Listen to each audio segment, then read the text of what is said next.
Good afternoon, or should I say evening, morning. Morning?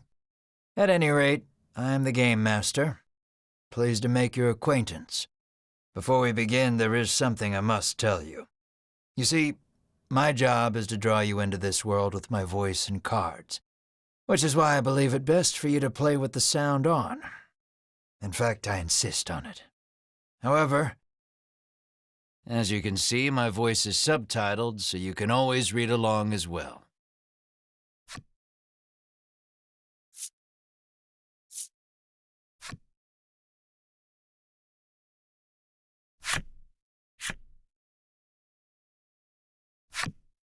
Now then, are you ready?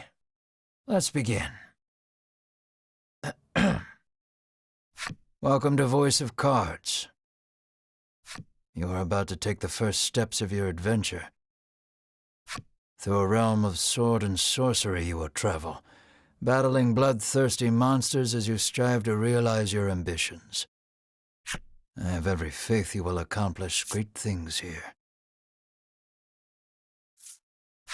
I am merely a witness to your exploits.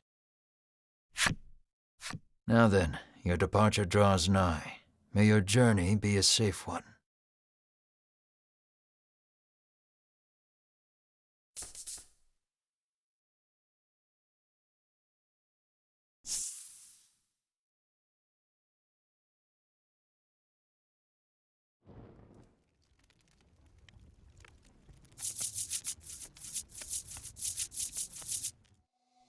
We begin in a cave. The surrounding rocks are slimy with damp. It feels as if some foul creature could leap out from the shadows at any moment.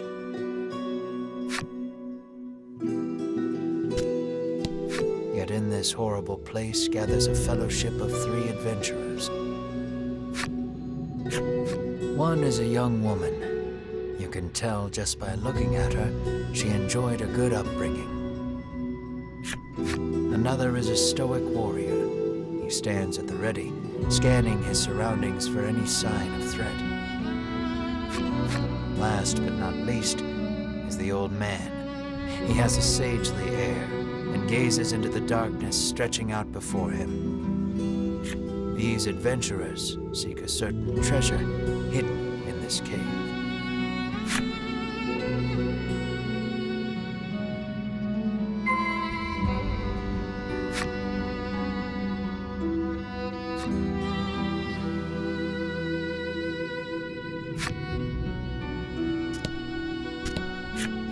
An iron door towers before you. It has rather conspicuous handles.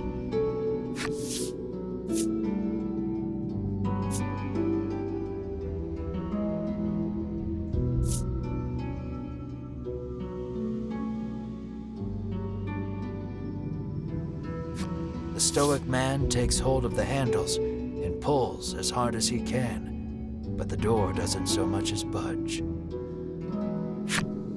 The stoic man winds his leg back and lets fly a powerful kick into the door. As his foot connects, the door trundles to the side. So it was one of those sliding contraptions.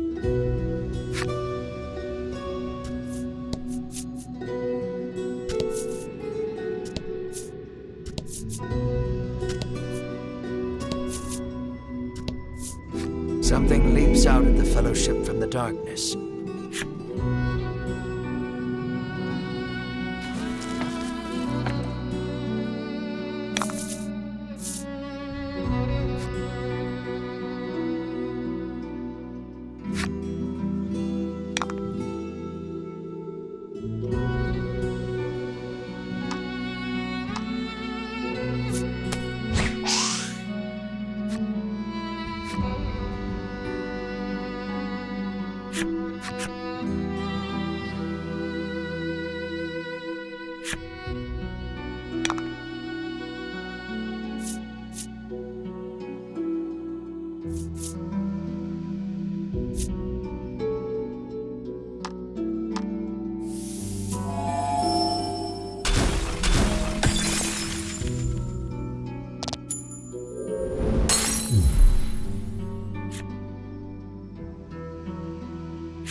These adventurers have seen their fair share of battle and defeat their attackers with ease.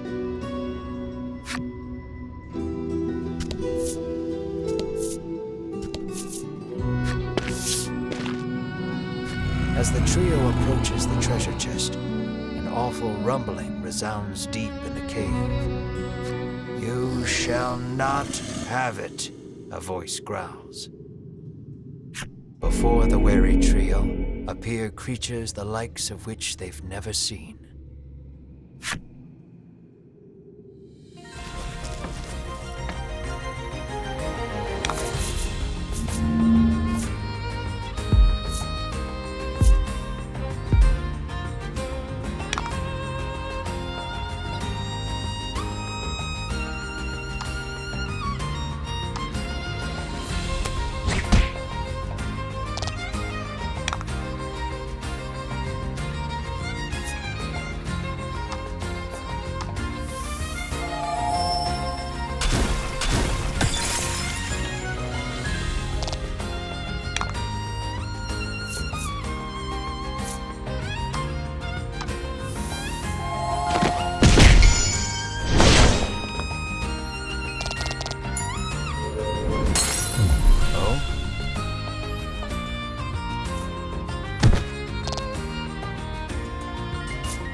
The young woman edges around the monster's bulk to stand before the treasure chest. There is treasure inside, no doubt about it, but it's locked tight.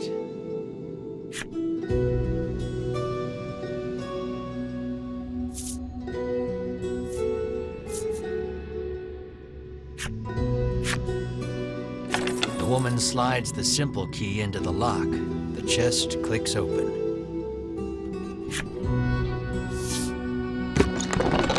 Inside is what appears for all the world to be an ordinary medicine bottle.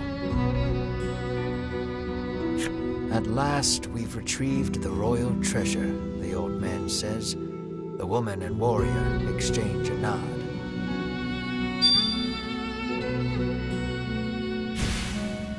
Their quest complete, the triumphant trio put the cave behind them.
This is Castle Advent. Queen Nilla reigns over the kingdom from within its walls.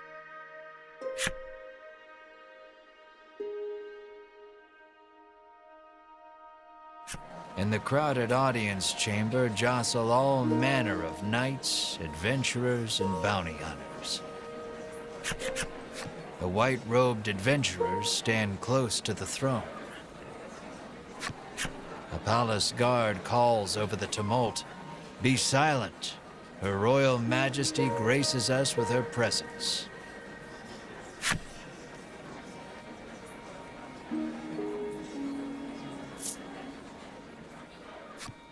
The cacophony ceases the moment Queen Nilla enters the chamber. Seated upon the throne, the queen faces the crowd, her lips part. "Thank you all for heeding my call to slay the dragon. Whatever it takes to defeat this reawakened evil, I ask that you do it. Whomsoever conquers this beast will be honored for ages to come and handsomely rewarded."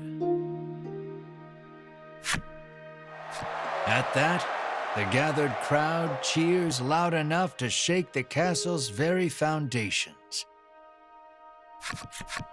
"Leave the dragon to us, Your Majesty," say the white-robed adventurers, as if the beast's demise at their hands is assured.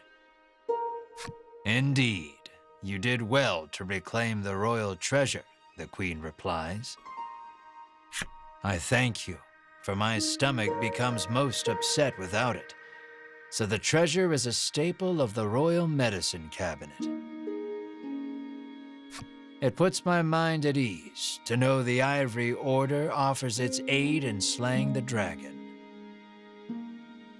The trio are disciples of the Ivory Order, a charitable organization beloved the realm over. Indeed, anyone would think this illustrious trio the heroes of our tale. But they'd be wrong.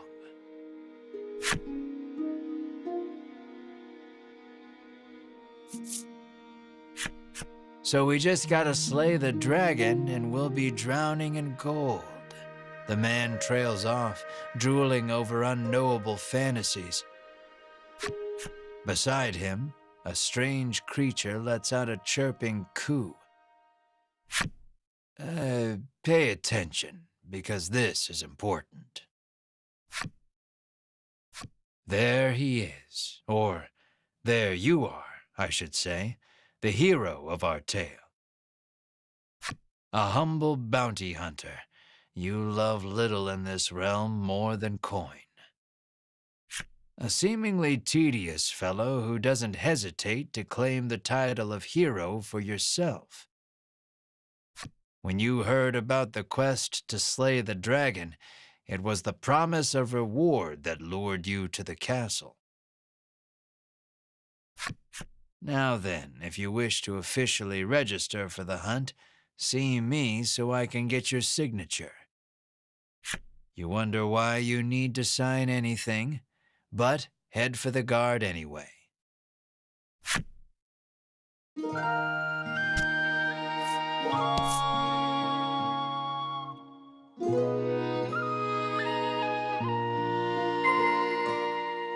Shall we?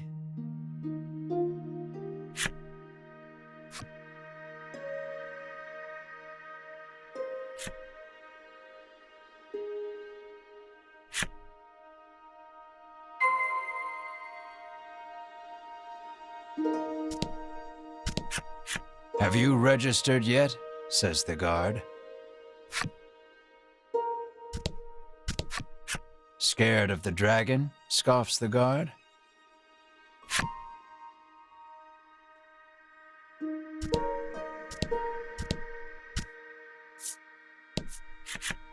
We of the Ivory Order will be the ones to restore peace to the land, brags a white-robed man.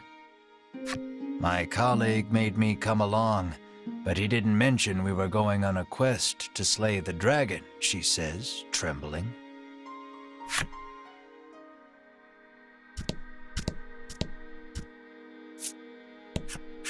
The man takes one look at your companion and shrieks, "Monster!"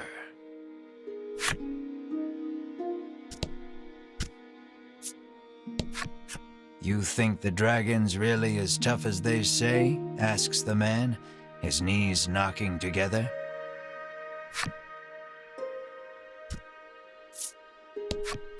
"That reward for slaying the dragon is as good as mine," barks the man.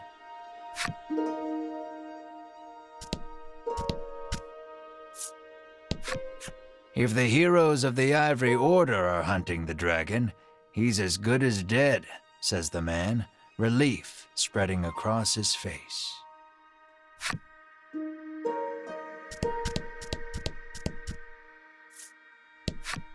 "Keep your ears perked. You never know what you might hear that'll lead you in the right direction," the man says. "You think."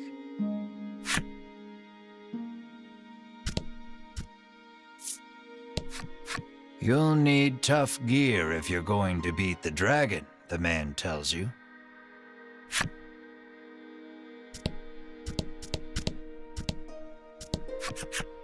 The Ivory Order trio stands before you. They seem not the most approachable of parties, but...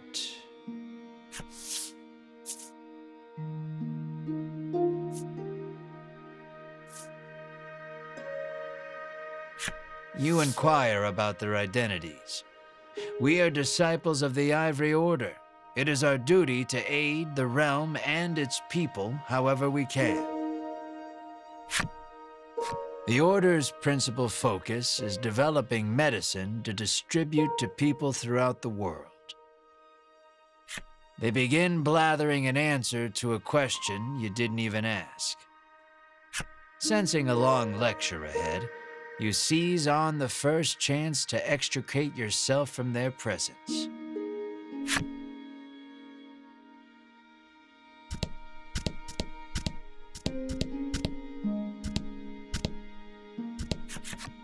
"Sign here," says the guard, handing you a pen and paper.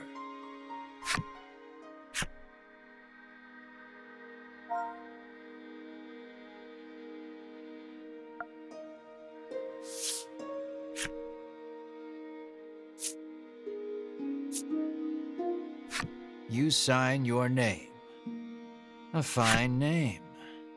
After you've signed, the guard motions to the strange creature beside you, the monster too. You sign your companion's name as well, Mar. Mar, your friend and sometimes traveling companion. Though he can't speak the human tongue, he seems to understand it well enough. Thank you. Now we'll know what to have engraved on your tombstones.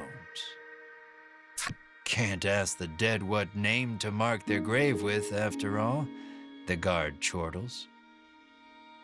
You want the reward as badly as you don't want to die. You figure you better make some strong friends.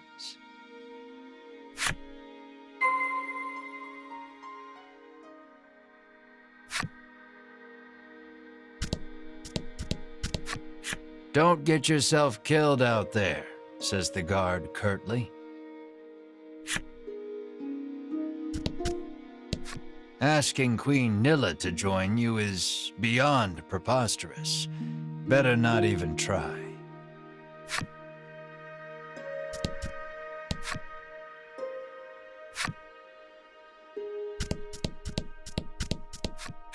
Never know what you might hear that'll lead you in the right direction. The man wanders off somewhere, muttering to himself.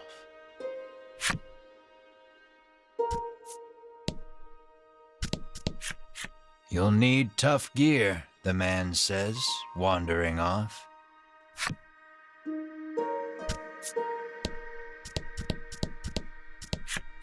You ask him to team up, but he refuses angrily. I ain't splitting the reward with nobody. You weren't planning on sharing either, so you don't try to change his mind.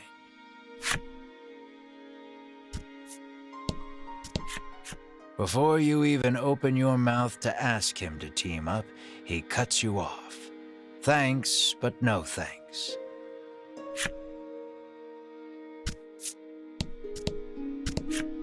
I'll let the Order handle this. Me, I'm heading home.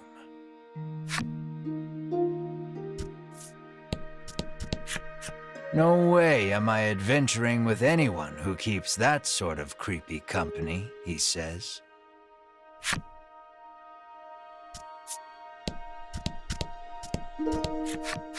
Let us depart. We have a realm to save. He grabs his less than enthused colleague by the wrist and drags her off. You catch a glimpse of the terrified look on her face, and then the two disappear out of the audience chamber.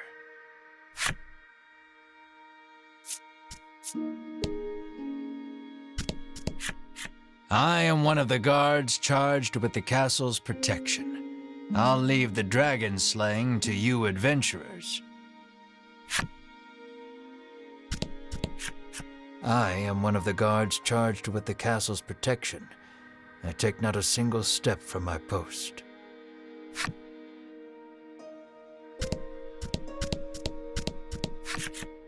Offer to join forces with the Ivory Order trio? We select few are sufficient to defeat the dragon. We require no additional aid. And we certainly don't require the aid of a no-name wastrel. With that, the trio takes their leave of the castle.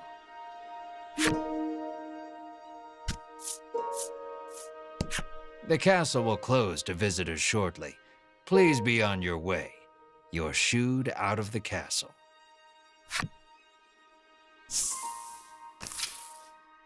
In the end, you set out, just the two of you, to hunt the dragon.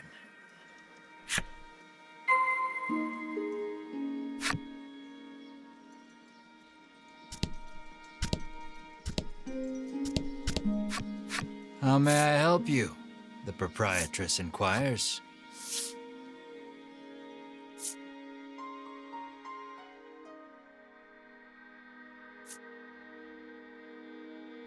Will that be all? The proprietress asks.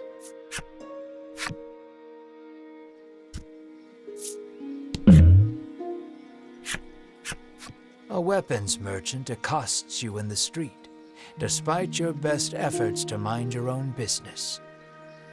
He speaks to you in a voice barely above a whisper. You want the most powerful weapon there ever was? He conspicuously checks his surroundings before revealing this weapon of apparent renown to you. To hear him tell it, this is a legendary weapon, and one of its kind at that. It can be yours for 20,000 gold pieces, he says. You can smell the scam a mile away, and yet the aura of this weapon does have something of the legendary about it.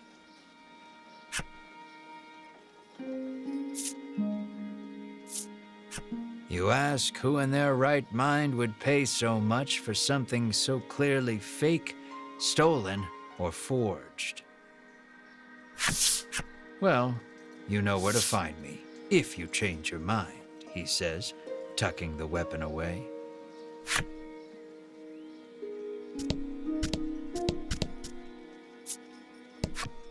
The old man kindly warned you of the dangerous monsters outside of town.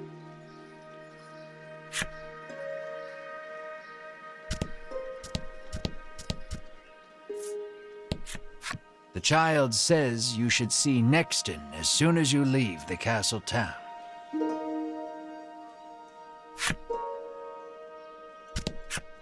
You peek inside the carriage shop only to hear the owner call out that they're closed.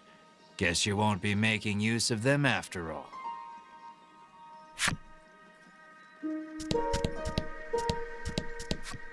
The door is shut tight.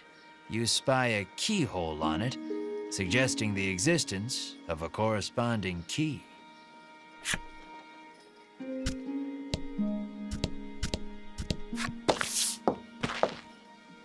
Before you stands a sign calling for people to join the hunt for the dragon. Earlier, you saw the bit about the handsome reward for whoever slays the dragon and hightailed it to the castle.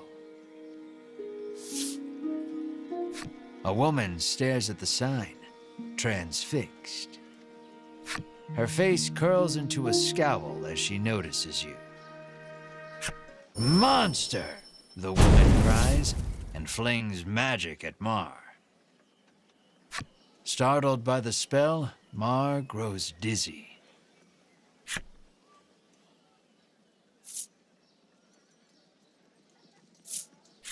You gather the dizzy Mar in your arms and glare at the woman.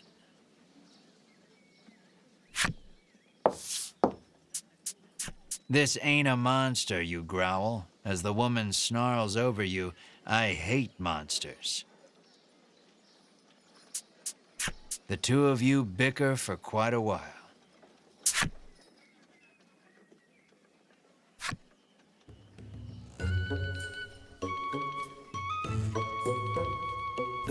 In the end, the woman admits she may have jumped to conclusions, but stubbornly refuses to apologize. Inwardly, you call her unsavory names as your attention shifts to a different topic of conversation. Turns out she really hates the dragon and would love to take him down with her own two hands. But she knows she's no match for him alone, so she's at a loss for what to do. When you tell her you're after the same thing, she squints down her nose at you. "Fine," she says, "I can help you."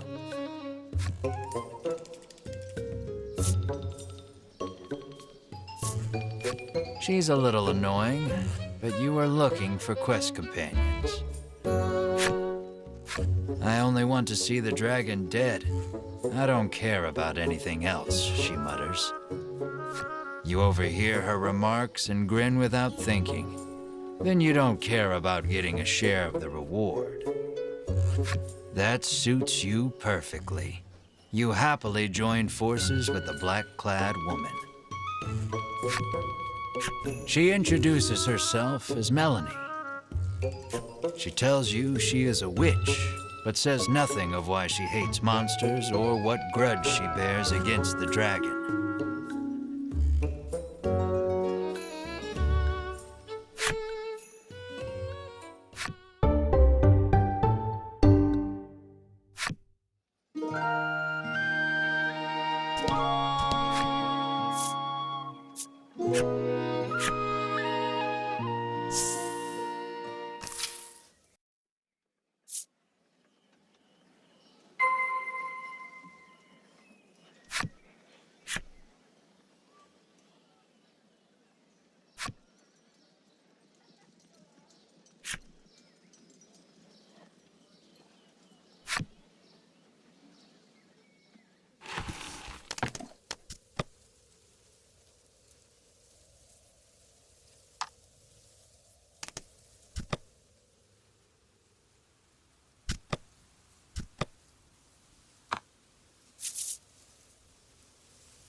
"Welcome to Nexton," hails a man.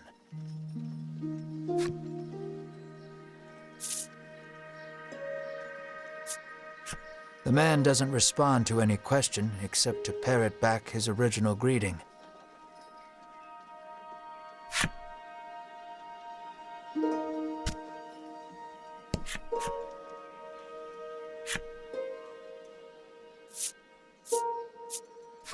You try asking the man if he knows anything about the dragon. The man's eyes widen. He leans close, cupping his hand to his mouth. "Welcome to Nexton," he whispers in your ear.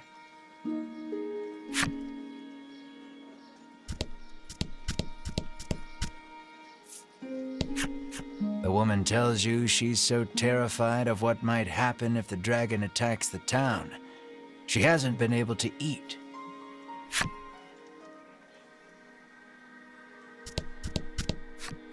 "How may I help you?" the proprietor inquires.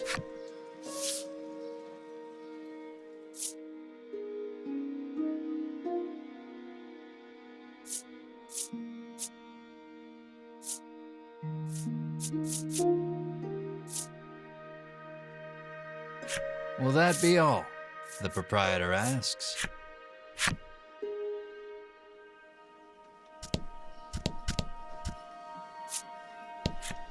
The man helpfully advises you take the opportunity to purchase equipment and curatives while you are in town.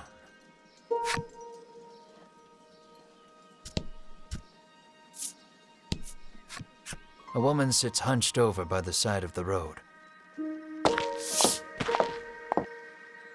Upon catching sight of you, she calls out for your aid. She's sprained her ankle and needs you to take her to the nearby apothecary.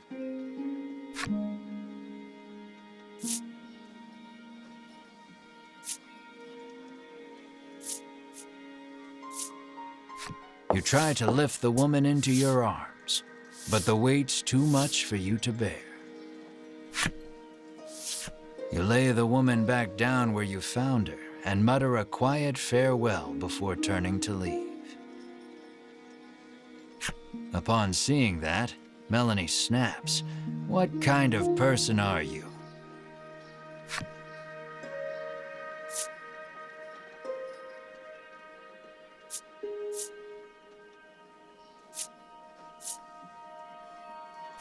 "We've got the dragon to worry about," you say, like an insensitive jerk.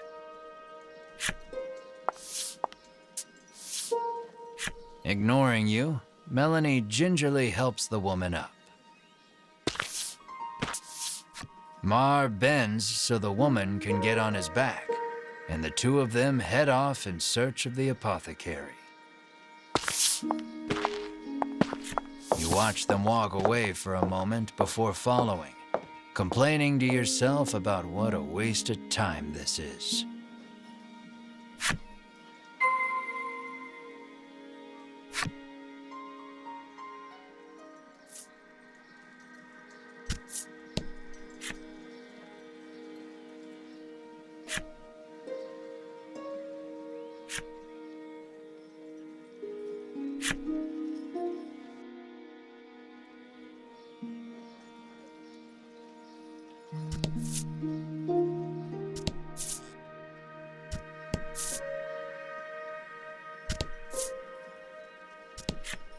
The girl says if you follow this road northwest for a bit, you'll come to Thryston.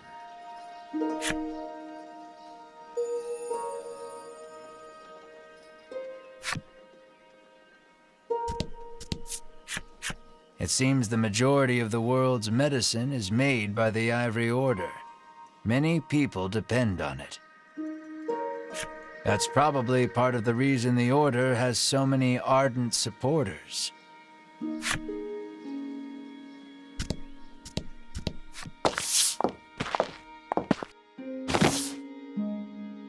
You arrive at the apothecary.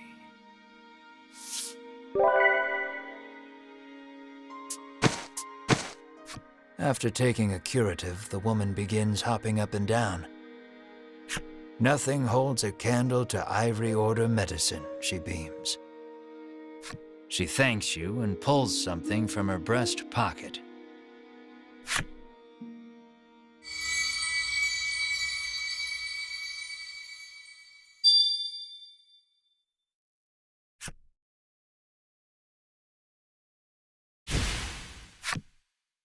You've helped someone, albeit not quite out of the goodness of your own heart. It might be a good idea to do that again, should you come across anyone else in need of assistance. If you do, I'm sure something good will happen.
On your way to defeat the dragon, are you?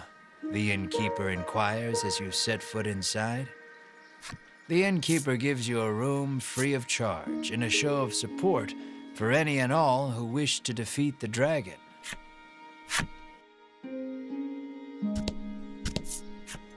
Apparently, a monster researcher lives in Thriston and might know something about the dragon.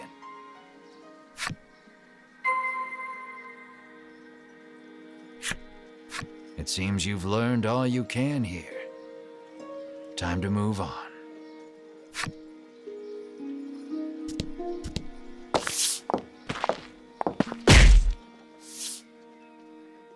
As your eyes roam everywhere but the path you walk, you barrel right into someone.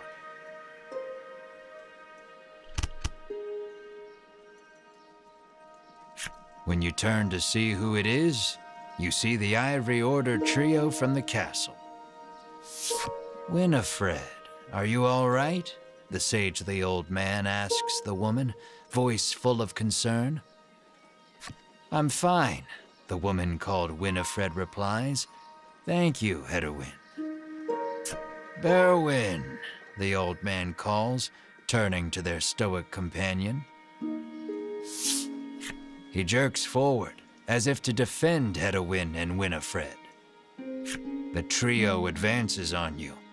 How dare you treat disciples of the Ivory Order with such disrespect?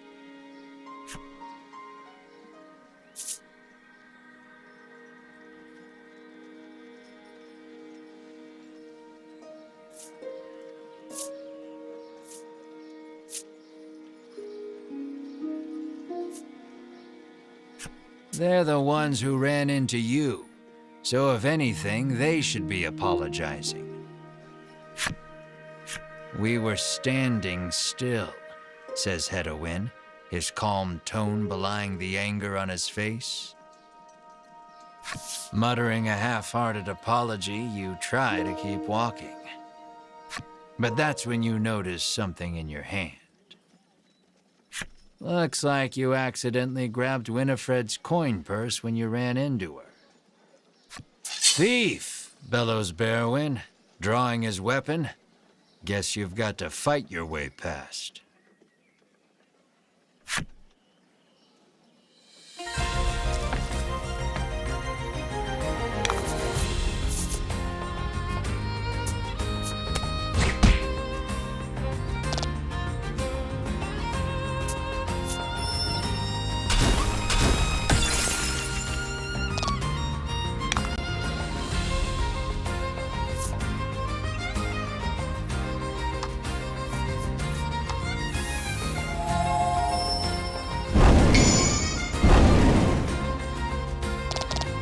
That was lucky.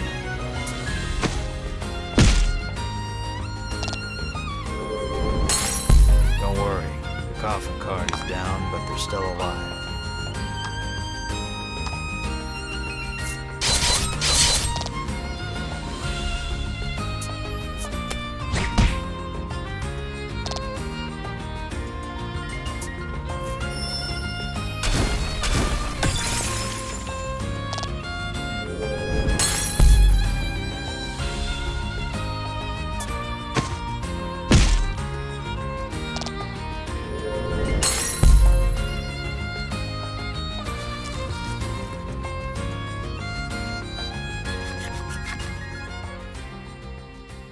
The Ivory Order laid you out flat. The Ivory Order trio looks at you like they can't believe such a weakling would even try to hunt down the dragon. Taking pity on your ineptitude, the Ivory Order trio uses their magic to heal your wounds. We mustn't tarry any longer. To the monster researcher of Thriston with us. Hedwin urges his companions and the trio depart.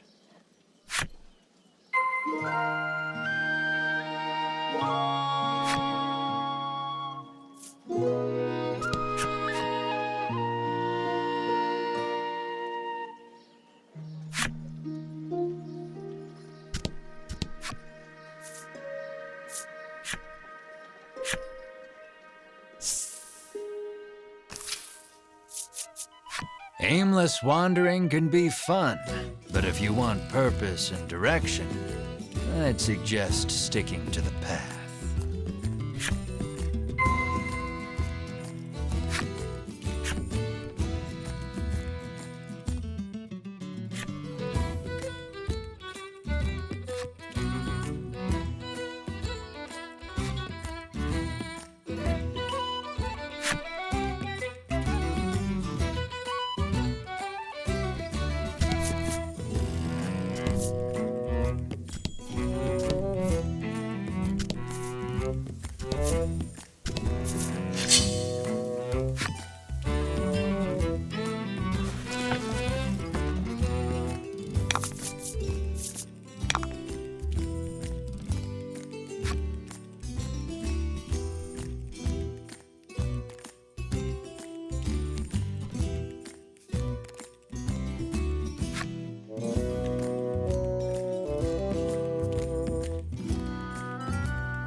Let's do this.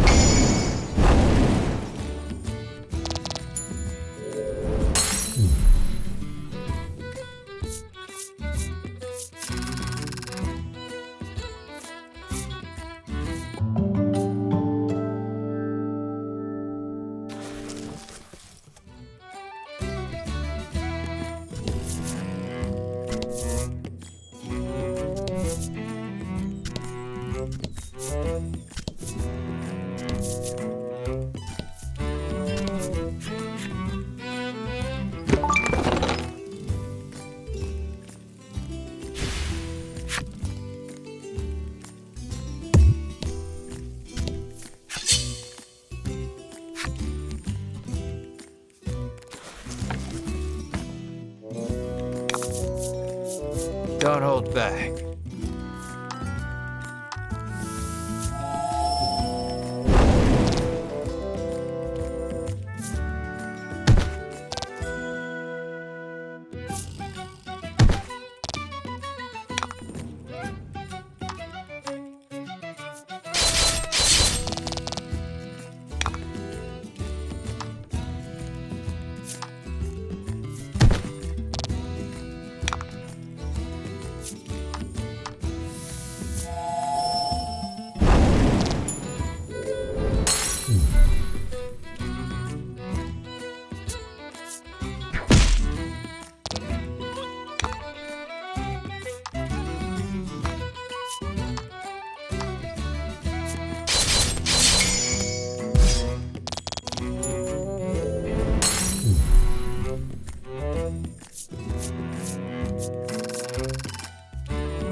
Here to stay the night? The innkeeper asks the moment you set foot in the inn.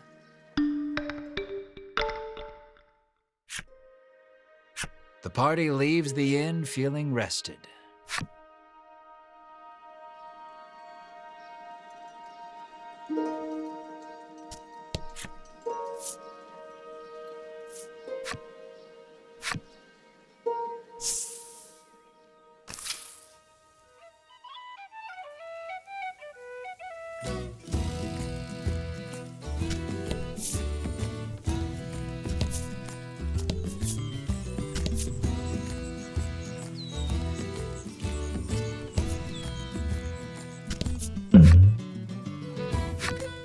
Lying in the grass, you find an old telescope. You figure a look at the path ahead can't hurt, and pick it up.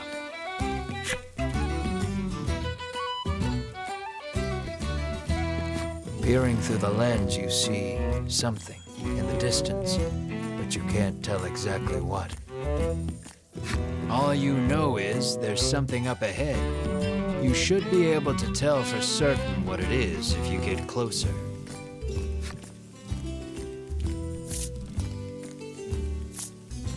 You leave the janky telescope where you found it and make your way cautiously toward what you saw. Yeah, looks like it was only an old woman. You try to say hello, but she wanders off without even registering your presence.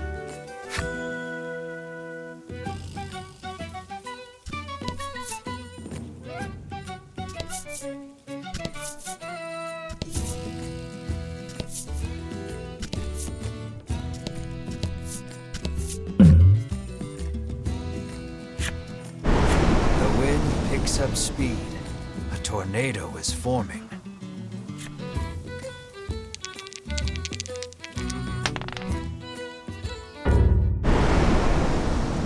You stand there gaping for 1 second too long. The tornado flings you up like a rag doll, and you hit the ground hard. Ouch.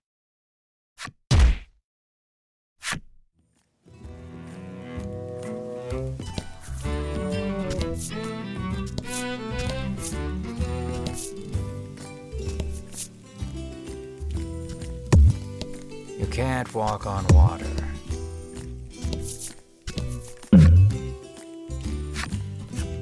You gradually become aware of a voice calling out to your party. Looking around, you spy an old man, a traveler like you, perhaps, stuck in a hole and flailing wildly. You yank the old man free. While you're here, would you mind taking me to Nexton? He asks. It seems an old friend of his lives in Nexton, and he'd like very much to see this chum. He says he'll make it worth your while. Will you show him the way to Nexton?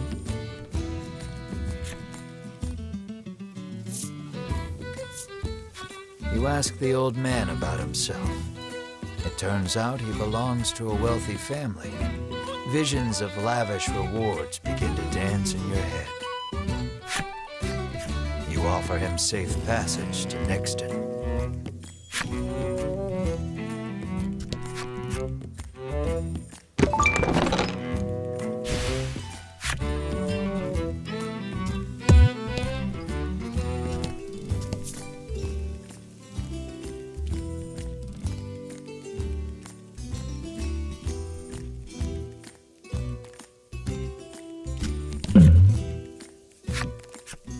The wealthy old man looks considerably relieved as the party sets foot inside Nexton.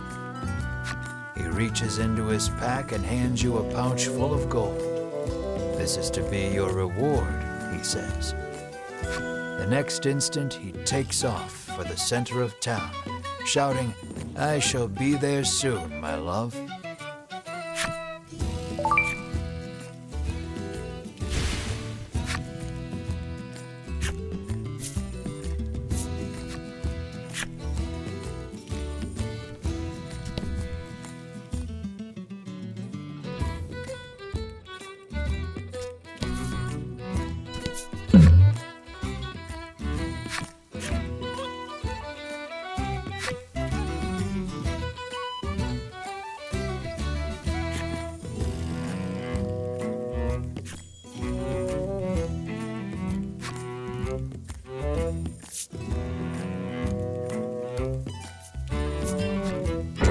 upon your courage, you toss the janky telescope aside and charge ahead with your friends. You run straight into a pack of monsters. They saw you coming from a mile off. As one, they open their maws wide and chomp down on your legs. You flail and thrash. As soon as you shake them off, they run away.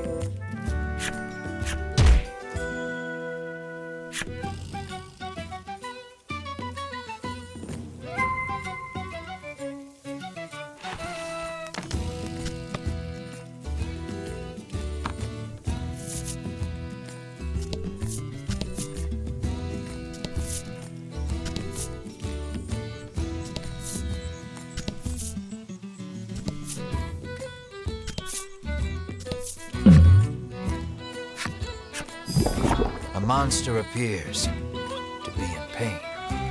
Seems the poor thing's been poisoned. You may be able to aid it by administering some antidote.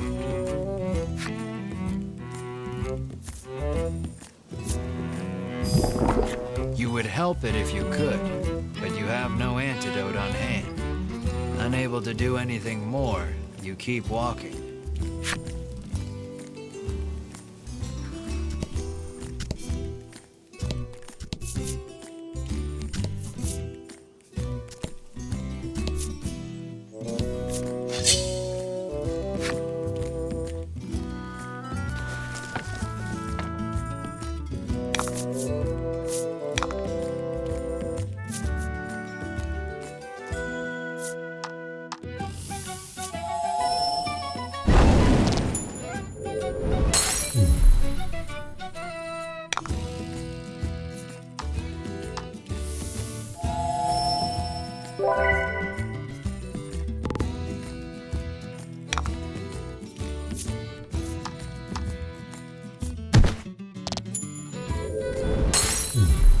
Good work.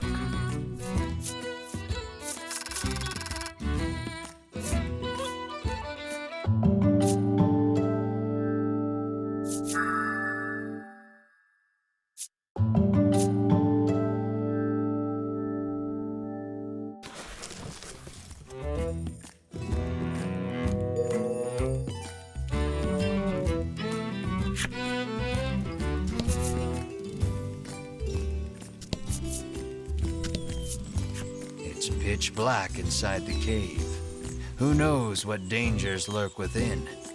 Maybe you should prepare first.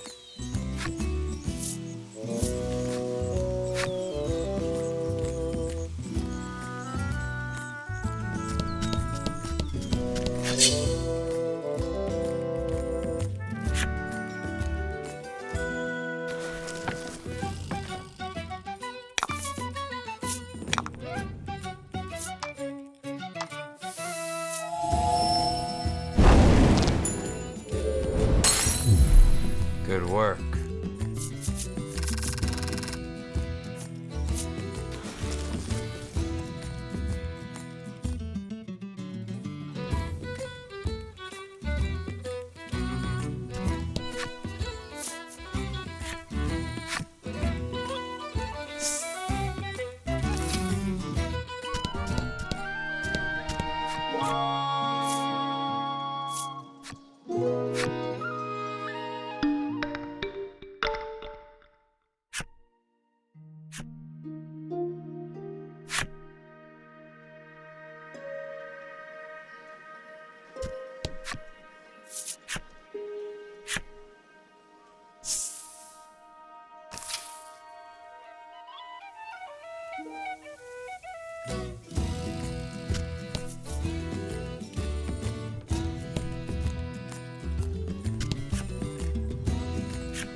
Light can't reach the furthest depths of the cave. It may be impossible to proceed without a torch.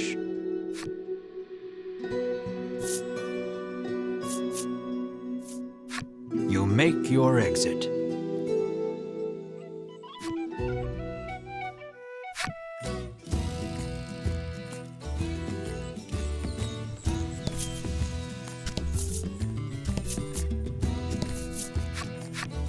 kick a rock down the road, muttering about what jerks those three from the Ivory Order are. Cut it out, chides Melanie. She warns you your anger will only come back to bite you in the rear. You grumble, but your sulking is cut short when out of the thicket leaps a monster. The rock you kicked must have hit it because it is really mad. Brace yourself for battle.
Congrats.